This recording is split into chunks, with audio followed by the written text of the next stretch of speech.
What is going on, my dudes? Your boy Thunderstrike is back with another war recap. This time we have Schlitzes versus War and Glory, just as announced. And we came off with a win, 112 to 108.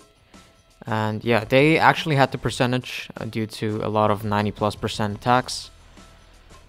But yeah, course of the war, I kind of explained a little bit in the last video, but just summarizing, we were pretty good at 10v11. We were perfect on dips, and we were pretty shit on tunnel 10v10. We only got one, and due to the breakdown being 7-15 and 9s for us, and them having 7-16 and 9s, which means they have one more tunnel 10, that one tunnel 10 triple we had kind of just cancelled out that tunnel 10 disadvantage. So yeah, definitely not enough tunnel 10s from our side, and the 9s didn't do like really great either. We traded in one nuke for a few more scouts, but yeah, we had like 7 scouts, I think. Yeah, around that number. And War and Glory, their main struggle was 10v11. They had to use like a bunch of tunnel 11 attacks to like try and 2-star or even 3-star for the win, like 11v11 3-star, and they got one, I think. Yeah, they got one, but I think they needed like 3 to win. Yeah, they needed 3 exactly to win, and they, yeah, wasn't that close. I thought it was closer, but yeah. We actually also got one tunnel 11v11 triple, which I'm going to show soon. And War and Glory, they had 3 tunnel 10 triples, so they outplayed us at tunnel 10, but like 10v10, but we were better at 10v11, and they kind of used all their tunnel 10 hits on tunnel 10v11. So I think if they had their 10v11 game under control, they definitely could have had like a lot more shots at tunnel 10v10 triples. So yeah, I would like to believe that Schlitzes has a very balanced all-in-all game.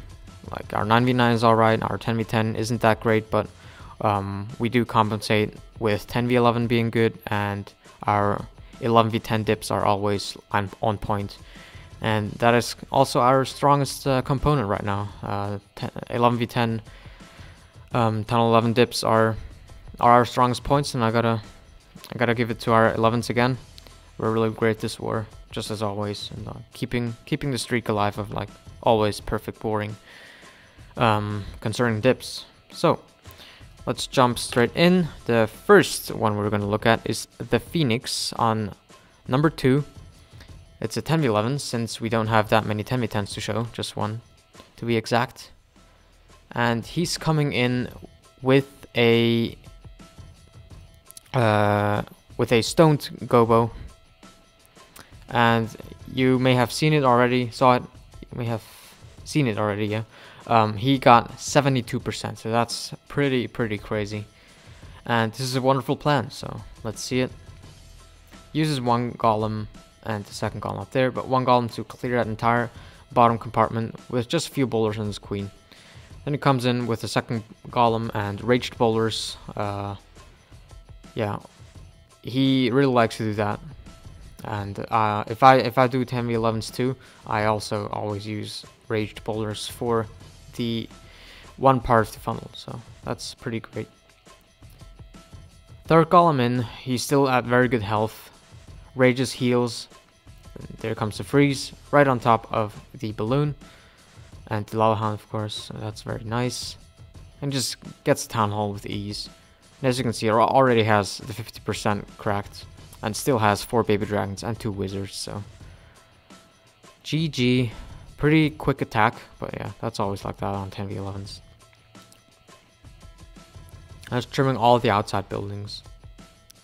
Wasn't so much on the outside, but he still managed to get like this crazy percentage.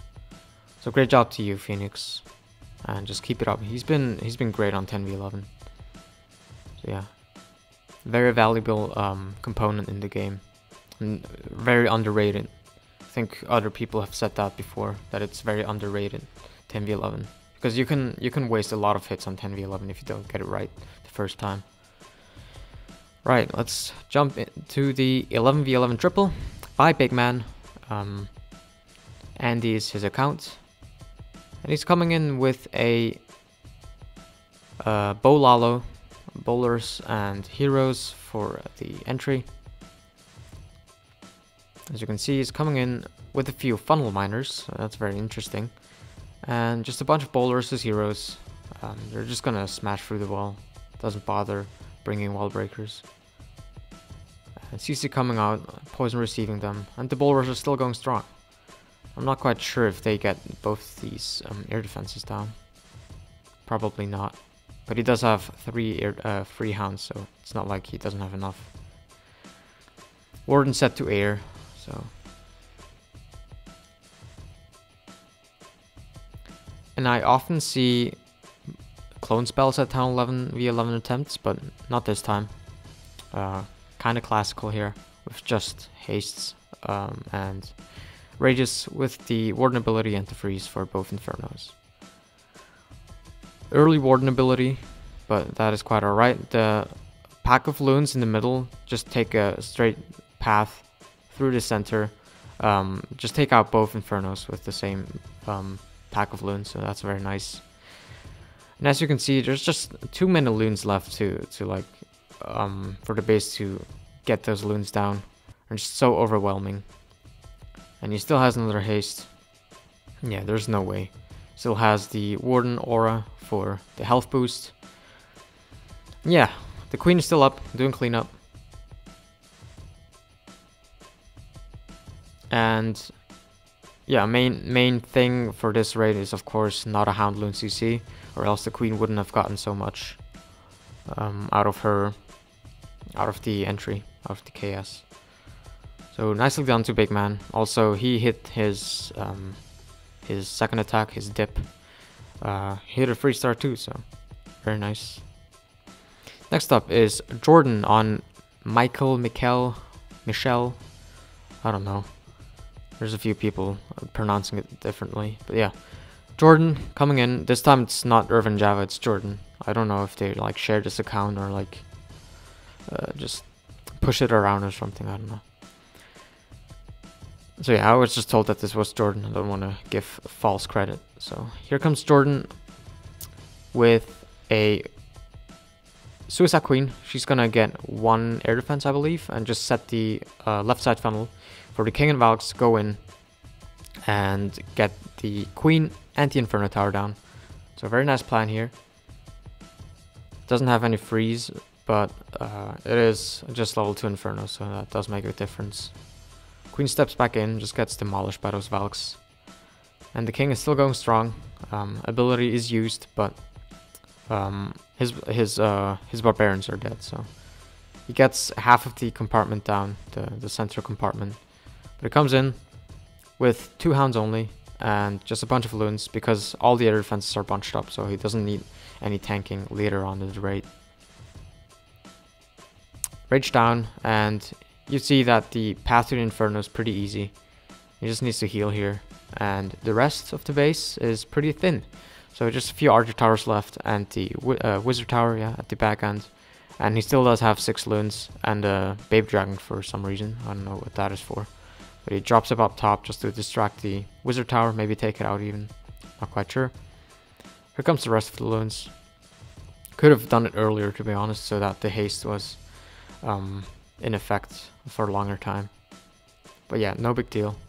Just a very nice plan and pretty much flawless execution. Oh, there's a current Tesla. Yeah, this base was scouted, but he missed it, apparently. Yeah, there you go. The only 10v10 we got this war, and yeah, good job to Jordan. So next up is number 36.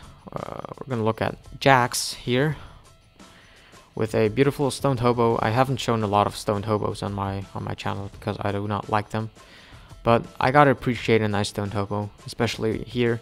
He's gonna take out the entire compartment just to set the left side funnel, so he's not coming in from that side where he dropped his golem with his main stoned gobo component. So the wizards are going to clear all the defenses, and the golem's just tanking nicely. Second golem coming down, there's a bit of a Tesla farm down there, so he's going to drop his third golem immediately just to make sure that the wizards don't die.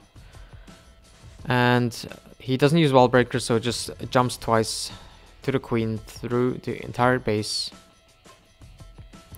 And yeah, just beautiful funnel here. There's no way that the boulders would walk. And yeah, they're just going in nicely. Puts on a hawk for the CC pull. Early poison to receive them. Heal down, pretty standard procedure here. Heal and rage in the core so that the boulders just smash everything in their path. And as you can see, there's not much left on the base, just a few Teslas down there, but even that the queen can reach. So from this base, you just have to reach the core, and from there on everything can be taken out by just one jump and the queen. And of course he has boulders, and clearly it worked out perfectly. 5 swag hogs, so great job to Jax. Very good tunnel 9. Bummer he's CWL banned, but nobody needs to know.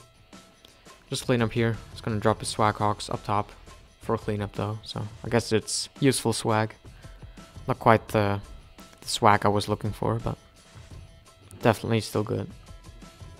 So yeah, that was it for this recap. Only one tunnel 9 raid to show, because I'm kind of running low on time, and yeah, there was just not a lot of raids to show. But yeah, good war to 6 Schlitzes again. Teamwork carrying us to the win. And yeah, good war to War and Glory. Keep it up. Just polish it a little bit on the 10v11. And good luck on the CWL